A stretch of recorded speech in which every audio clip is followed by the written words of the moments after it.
जेव्हा आपण एका आनंदी गायीचा विचार करतो तेव्हा आपल्या डोळ्यासमोर काय येतं? बहुतेकदा हिरव्याघर कुरणात चरतानाचं एक छानसं चित्र, बरोबर? पण दुभत्या गायीसाठी चांगल्या आयुष्याचा किंवा तिच्या कल्याणाचा नेमका अर्थ काय असतो? चला, आज आपण हेच विज्ञानाच्या नजरेतून समजून घेऊया. प्राण्यांचं कल्याण ही फक्त एक चांगली भावनिक कल्पना नाहीये. नाही, अजिबात नाही. यामागे एक संपूर्ण विज्ञान आहे. एक असं शास्त्र जे प्राण्यांचे अनुभव, त्यांच्या भावना आणि गरजा वस्तुनिष्ठपणे कसं मोजायचं आणि समजून घ्यायचं हे आपल्याला शिकवतं. तर मग प्राण्यांच्या कल्याणाचे हे विज्ञान नक्की कशाचा अभ्यास करतं? हे काही एका गोष्टीवर अवलंबून नाही.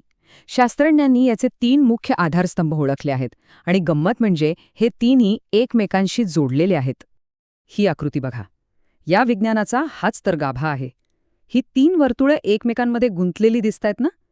हेच ते 3 आधारस्तंभ आहेत. आणि या तिन्हींना एकत्र पाहिल्यावरच आपल्याला प्राण्यांच्या कल्याणाचं पूर्ण चित्र दिसतं. आपण यातल्या एकाही घटकाकडे दुर्लक्ष नाही करू शकत. चला मग, एकेका वर्तुळाला जवळून पाहूया. सगळ्यात पहिला आणि सगळ्यात मूलभूत स्तंभ म्हणजे प्राण्याची जैविक कार्यप्रणाली. म्हणजे तिचं शारीरिक आरोग्य कसं आहे, तिला चांगलं पोषण मिळतंय का, तिची तब्येत उत्तम आहे का, आणि तिला शारीरिक आणि वातावरणीय आराम मिळतोय का. सोप्या भाषेत सांगायचं तर ती गाय शारीरिकदृष्ट्या फिट अँड फाईन आहे की नाही. आता दुसरा स्तंभ बघूया, जो थेट प्राण्याच्या मानसिक जगात डोकावतो. आपल्याला जसा ताण येतो, भीती वाटते, तसंच प्राण्यांनाही वाटतं.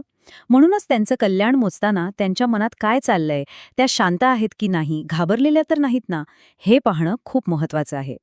आणि तिसरा, तितकाच महत्वाचा स्तंभ आहे प्राण्याचं वर्तन. म्हणजे काय, तर तिला तिचं नैसर्गिक स्वाभाविक वर्तन व्यक्त करायला संधी मिळते का, हे तिच्या सुस्थितीचं एक खूप मोठं लक्षण आहे. जेव्हा एखादा प्राणी त्याचं स्वाभाविक वर्तन करू शकतो तेव्हा तो नक्कीच जास्त समाधानी असतो. पण गंमत अशी आहे की या विज्ञानाबद्दलची आपली समज काही एका रात्रीत तयार झालेली नाहीये. ती काळानुसार हळूहळू विकसित झाली आहे. आणि याची सुरुवात झाली होती काही मूलभूत आणि खूप प्रसिद्ध तत्वांपासून. हे आहे ते सुप्रसिद्ध 5 स्वातंत्र्य. अनेक दशकं प्राणी कल्याणाचा हाच आधार मानला जात होता. ही एक प्रकारची किमान हमी होती की प्राण्यांना त्रास आणि दुःखापासून दूर कसं ठेवायचं. थोडक्यात एक प्रॅक्टिकल चेकलिस्ट होती. पण इथेच विज्ञानाने एक मोठी उडी घेतली. शास्त्रज्ञ विचार करू लागले की फक्त नकारात्मक गोष्टी टाळणं, म्हणजे दुःख, वेदना, भीती टाळणं इतकंच पुरं आहे का, की प्राण्यांना खरोखर चांगलं आयुष्य जगण्याची संधी द्यायला हवी. आणि याच प्रश्नातून स्वातंत्र्यांकडून अधिक व्यापक अशा क्षेत्रांकडे आपला प्रवास सुरू झाला. आणि हे आहे ते आधुनिक 5 क्षेत्रांचं मॉडेल. या तक्त्याकडे जरा नीट बघा. पोषण, पर्यावरण, आरोग्य आणि वर्तन ही पहिली 4 क्षेत्रं आहेत.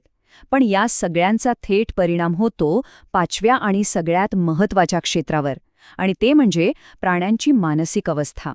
उदाहरणार्थ, फक्त आजार नसणं हे निगेटिव्ह टाळण्यासारखं झालं, पण तंदुरुस्त असणं हा एक पॉझिटिव्ह अनुभव आहे. फक्त वेदना नसणं पुरेसं नाही, तर आराम आणि खेळ यांसारखे सकारात्मक अनुभव देणंही तितकंच महत्त्वाचं आहे. बरं, ह्या सगळ्या थेरीज झाल्या, पण आता आपण प्रत्यक्ष जमिनीवर येऊया. शास्त्रज्ञ आणि शेतकरी एखाद्या फार्मवर जाऊन या गुंतागुंतीच्या गोष्टी मोजतात कशा? त्यांना कसं कळतं की एखादी गाय खरंच ठीक आहे की नाही? तर फार्मवर मूल्यांकन करायचे 2 मुख्य मार्ग आहेत. पहिला मार्ग म्हणजे आपण प्राण्याला काय पुरवतोय ते तपासणं. जसं की गोठा कसा आहे, चारा चांगला आहे का, याला म्हणतात इनपुट्स. आणि दुसरा, जास्त महत्त्वाचा मार्ग म्हणजे आपण जे काही पुरवतोय त्याचा त्या प्राण्यावर काय परिणाम होतोय हे प्रत्यक्ष पाहणं. याला म्हणतात आउटकम्स. हा फरक समजून घेणं खूप महत्त्वाचं आहे. ही आकृती बघा, किती सोप्या पद्धतीने हे नातं समजावून सांगते. फार्मवरचं व्यवस्थापन म्हणजे आपले इनपुट्स, जसं की गोठ्याचा आकार, तिथली स्वच्छता, याचा थेट परिणाम गायीच्या शारीरिक स्थितीवर म्हणजे आउटकम्सवर होतो. जसं की तिची स्वच्छता, तिचं आरोग्य, ती जखमी आहे की नाही, या सगळ्या गोष्टींवर. आणि हाच विज्ञानाचा अंतिम निष्कर्ष आहे. प्राण्याचं कल्याण खऱ्या अर्थाने जाणून घ्यायचं असेल तर आपल्याला थेट प्राण्याकडेच पाहिलं पाहिजे, त्याच्या शरीराकडे, त्याच्या वर्तनाकडे. कारण विचार करा, आपण जगातल्या सर्वोत्तम सुविधा दिल्या, पण जर ती गाय स्वतःच निरोगी आणि समाधानी नसेल तर त्या सुविधांचा काय उपयोग? तर या सगळ्या चर्चेतून आपण काय शिकलो?